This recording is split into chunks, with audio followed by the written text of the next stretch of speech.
ঠাটা পড়া গরমের মধ্যে যদি জুস না খাই তাহলে কি আর হয়। আর সেটা যদি হয় কাঁচা আমের শরবত, তাহলে তো কিছু বলারই নেই। মানে আমার এক্সপ্রেশনে বোঝা যাচ্ছে যে জুসটা অনেক বেশি মজা হয়েছে। শরবত মূলত বানাচ্ছে আমার একমাত্র দুলাভাই, যার হাতের শরবত প্রচুর পরিমাণে মজা হয়ে থাকে। আর এই কাঁচা আমগুলো মূলত নিয়ে আসা হয়েছে নরসিংদী থেকে।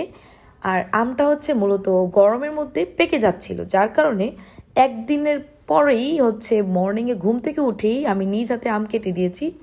দুলাভাই হচ্ছে শরবতটা রেডি করছে এবং এটাতে পরিমাণ মতো লবণ, চিনি এবং পানি, তারপর হচ্ছে কাঁচামরিচ দেওয়া হচ্ছে, কারণ কাঁচামরিচ একটু ঝাল ঝাল হলে এই শরবতটা খেতে প্রচুর পরিমাণে মজা হয়ে থাকে। যাই হোক, এটা মূলত এখন ব্লেন্ডার করা হচ্ছে এবং ব্লেন্ড করার পর একদম প্রচুর পরিমাণে দেখতে লাগতেছিল একদম ঘন, খুবই আম্মি লাগতেছে, কালারটা সেই হচ্ছে।